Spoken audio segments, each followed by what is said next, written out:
everyone, my name is Birdie and I am your friendly neighborhood forest witch, and in today's video I am going to be crafting my very first ancestor altar.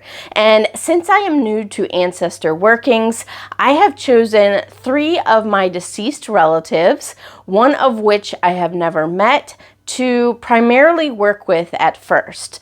They are all on my maternal grandmother's side, and the first is my great-grandmother. She is the one that I never actually had a chance to meet. However, I do still feel a strong connection to her because she actually died on my birthday, the day that I was born, 2 years prior to that.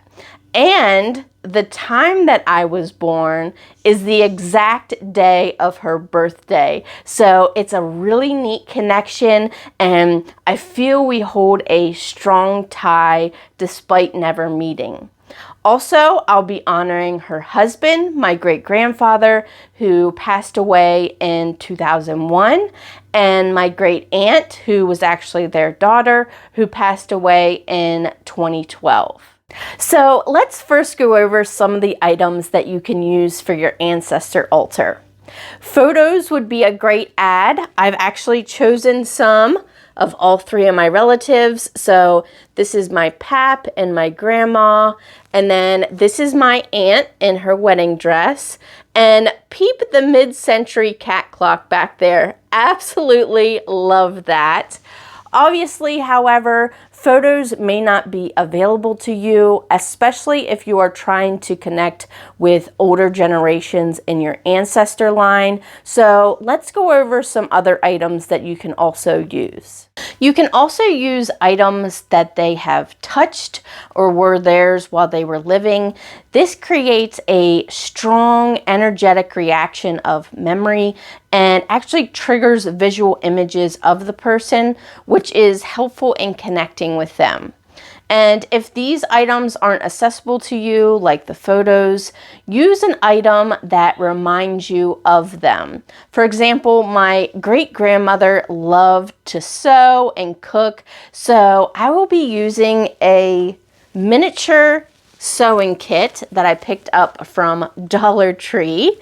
It's so cute, and I put it in this jar with a handwritten recipe that she actually wrote. So cute. But I do actually have a whole tin of her recipes. So some of these are ones that she has cut out from packaging or magazines. And then there's also some more handwritten ones in here as well. So that is super special. And then she was infamous for making these decorative boxes. Isn't this so cute? And she went all out. She did lining. There's even padding in the lid. And she put her initials on here. I actually have a couple of these, so that is really special. And then I also have some heirlooms of hers. So I have this beautiful Victorian porcelain piece. This is so gorgeous. And then I also have a miniature tea set of this blue and white. Isn't this gorgeous? Absolutely love that. Now, some of them are worse for the wear. They're broken and such, but they'll still make beautiful pieces to remind me of her on my ancestor altar. Then for my aunt, I don't actually have anything that was hers. However, I have these baby silverware sets that she had gotten for each of my twins when they were born. And these are so adorable. Look how tiny these are. Absolutely love these. So I'll be placing these on my altar to represent her. And then for my pap, I have several items that he had brought back from Africa. When he was alive, he did a lot of mission work. So this is one of the items. It's an organizer and it's alphabetical. So you got the cards from A to Z in there. And this is actually made of leather. It's a beautiful piece. So it has the tribal symbol and then Columbia on the front there. So this is the item that I will be using to represent him. And I'll also be using this specific piece to organize the names of all my ancestors by their first names. You can write a list of your ancestors, organizing them by generation or by name like I am. You could create a family tree or draw a family tree, etc.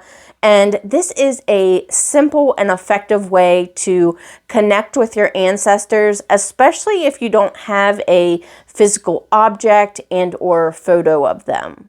And then another idea would be to have something with their handwriting on it, whether it be a card, letter, signature, even a grocery list, a recipe card, bank register, etc.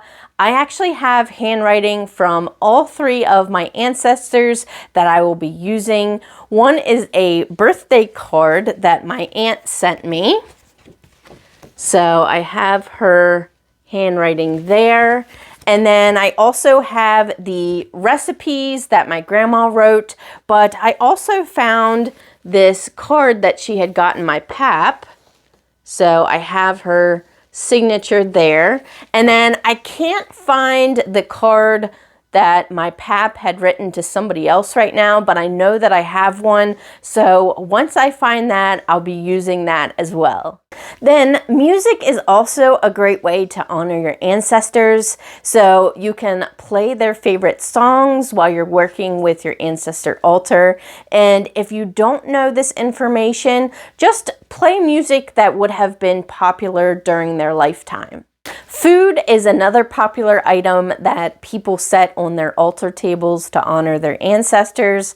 I personally won't be doing this because of my zoo of animals I have here, but it's a lovely idea to put intention into cooking or baking your ancestors' favorite dish and sharing it with them. You can also place flowers on your altar, and this is a great way to incorporate color magic. For example, flowers in the color deep pink represent gratitude and grieving. Light pink represents appreciation. Peach represents thanks and gratitude, and black, of course, represents mourning. And in addition to flowers, you can also place a plant or small tree on your altar to represent the tree of life, or of course the family tree. If you are unable to have a real plant or tree, you could definitely use a fake one or even just a symbol of a tree.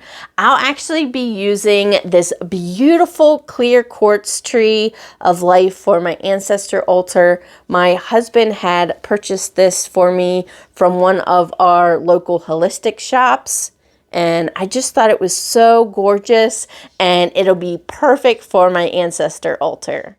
And speaking of crystals, let's go ahead and go over the best crystals to use on an ancestor altar. First, I'll be using obsidian, which has been used as a potent scrying tool for thousands of years. And because of its use in divination to see the other side, and because it is connected to your root chakra, which connects you to the earth, this makes it a powerful stone to use in contacting one's ancestors. And I'll also be using selenite, which is connected to the crown chakra, which is your direct line to the divine. It is high vibrational and self-cleanses. Selenite's white light brings clarity and breaks through debris that clouds our auras, blocking us from connecting with our ancestors.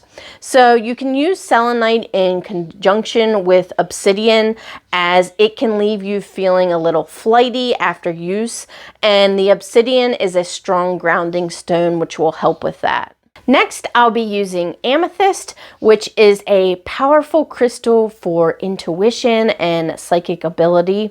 It actually aids in opening the third eye and increases prophetic dreams. And when our third eye is opened, our ancestors can speak to us through our dreams, thoughts, and visions.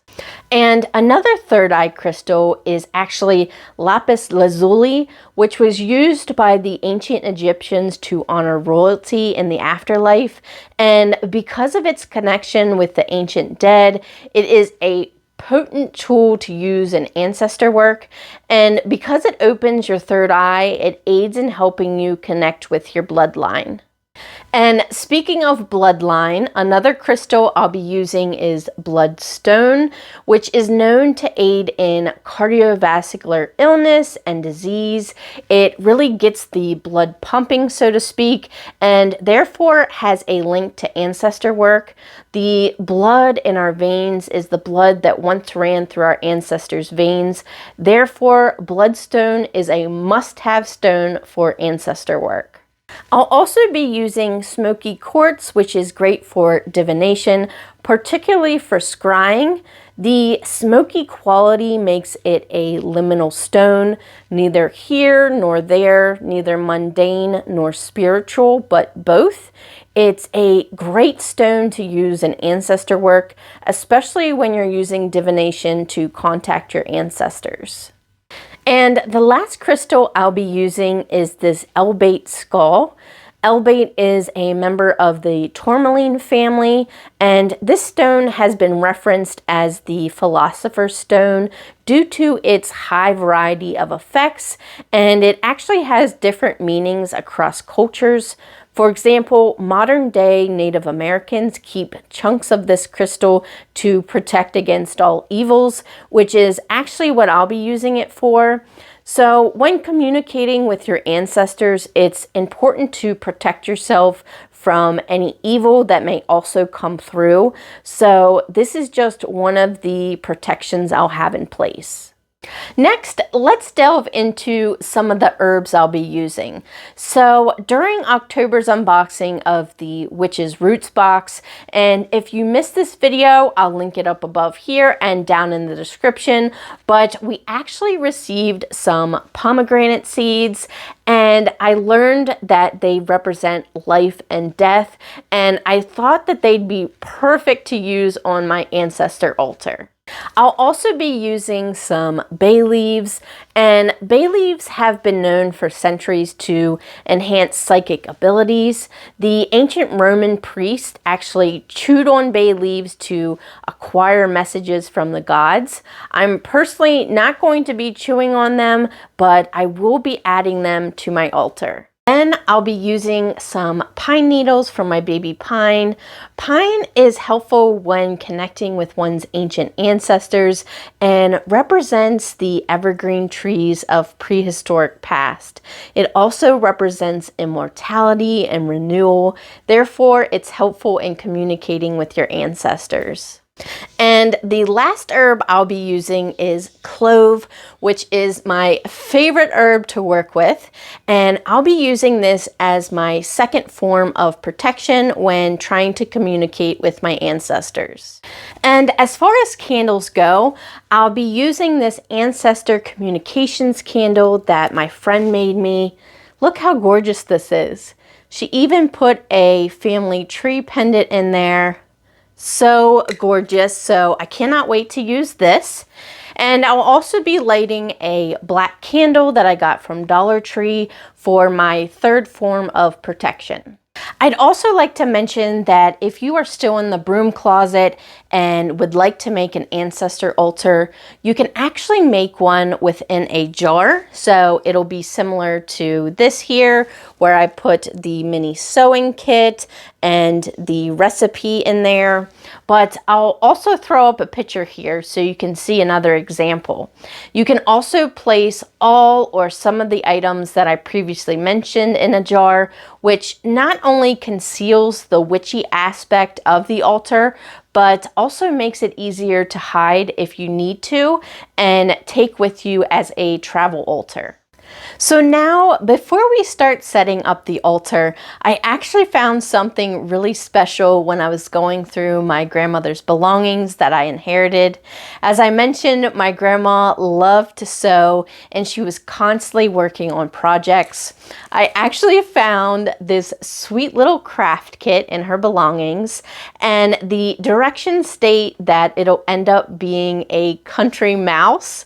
And I just thought this was so special, especially since I just lost both of my pet mice within a month of each other, and her and I both share the love of crafts. So I thought we'd assemble this mouse together and place it on my altar as well. So let's go ahead and look at the instructions. So the contents of this craft kit include one large circle of fabric, one small circle, two felt arms covered, one tail, one lace apron, one small piece of lace for hat, one teasel head, 3 pins, 2 eyes and 1 nose, one piece of gold thread for hanger.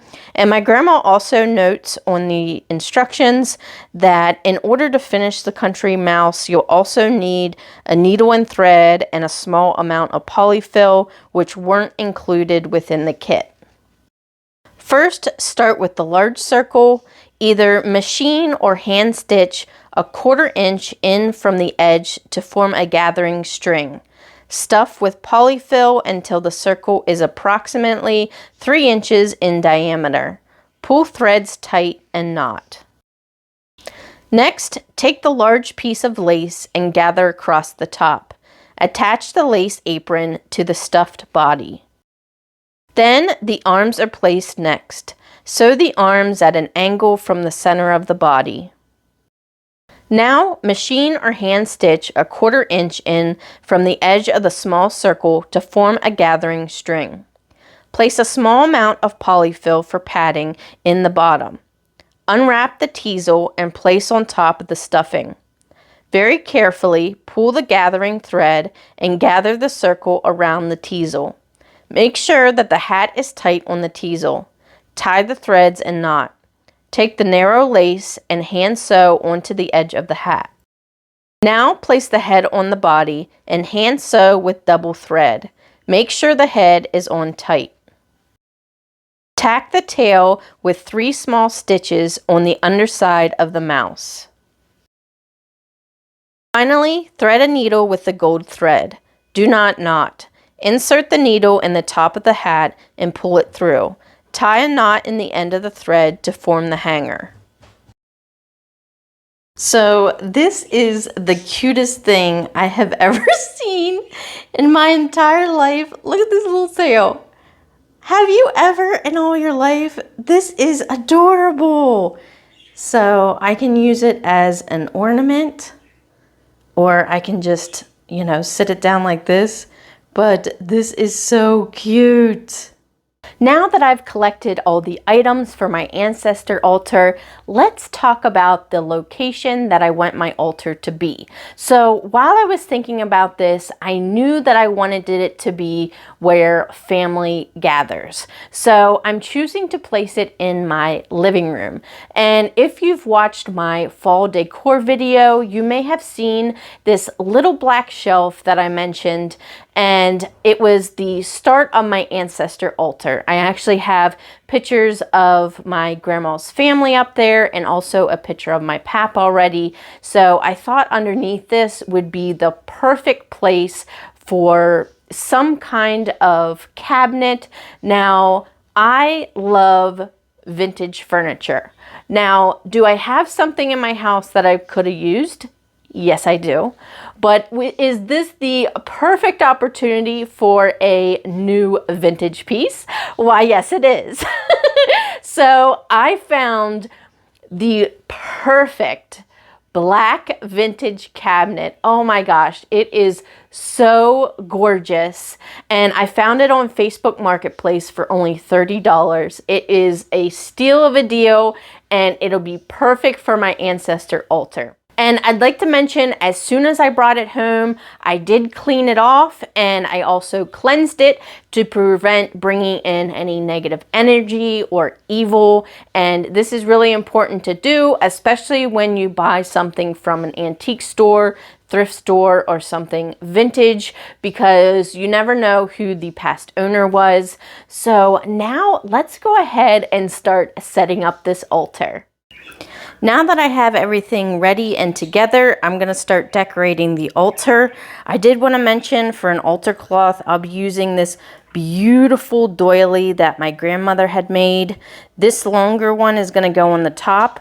And then I have this circular one that I'm going to put inside the cabinet on the shelf. So let's go ahead and start decorating.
So that is how my very first ancestor altar turned out.